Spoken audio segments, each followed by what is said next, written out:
as Bill Shorten took to social media to confirm Labour had drafted a star candidate for the looming political contest in Bennelong. The former New South Wales Premier Kristina Keneally, people back in Canberra were talking about a go-for-government strategy. With the dual citizenship fiasco continuing to erupt on multiple fronts, and the Liberal Party still unclear whether John Alexander will be cleared to defend the seat he has held by a margin of just under 10%, Labour lined up its ducks, and confirmed on Tuesday Keneally would run in what will be a ferociously contested by-election in Bennelong.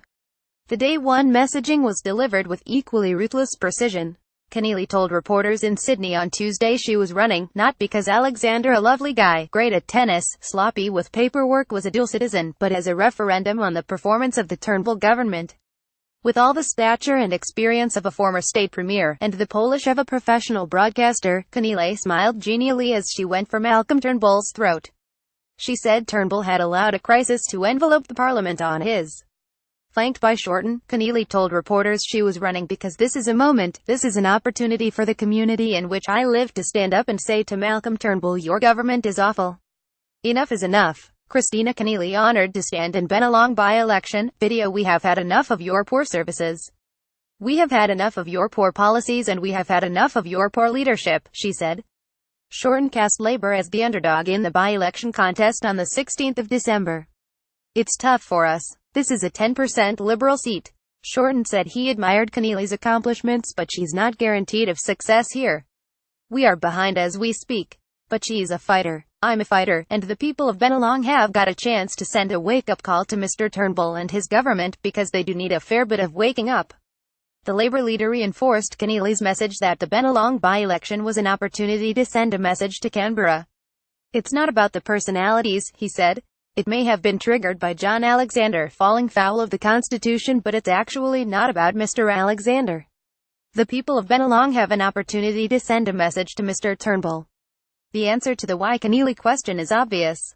The political contest is highly combustible. The Turnbull government, as of now, does not have a working majority on the floor of the House of Representatives, and more by-elections associated with the citizenship fiasco are not only possible but probable.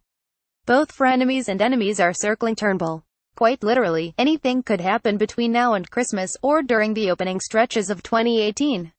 Bill Shorten at Bill Shorten, the next member for Bennelong, at keneallypic.twitter.com. 01 Kuurumth, November 13, 2017. The rationale is simple: when you are in a gunfight and government is the prize, don't bring a knife. So what are her chances? Despite not residing within the boundaries of Bennelong, Keneally lives close enough to be comfortable, and has obvious familial ties to that area of Sydney. Doubtless a Liberal Party will throw everything but the kitchen sink at Keneally, who was Premier of NSW at a time when Labour's brand went toxic in the state.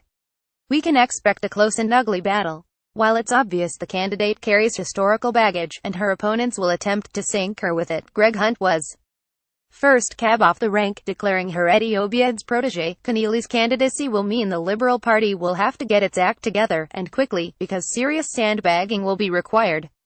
Labour will throw everything it has at the seat, and voters in Bennelong have proved a bullshit lot when push comes to shove. Recent history shows once they get tired of a political contest which isn't serving their interests, they've been bold enough to turf out a sitting Prime Minister. Just ask John Howard whether a star recruit can win Bennelong. He would have to tell you yes.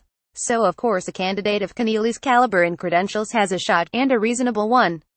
But we also have to ask some questions which are relevant beyond the default obsession of politicians and their adrenaline-charged backrooms, which is winning one news cycle, and then the one after that, and then the one after that, a phenomenon that bakes short-termism into the Australian political system, to the obvious cost of voters.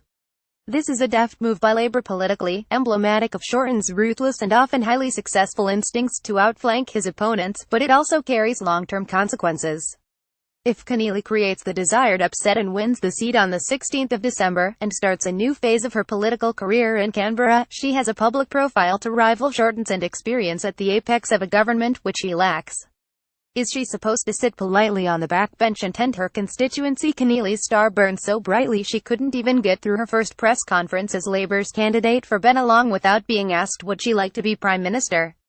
What are your long-term ambitions, Kristina? So, while it's clear Labour won on Tuesday, created the moment, generated the headlines, tomorrow always remains another story.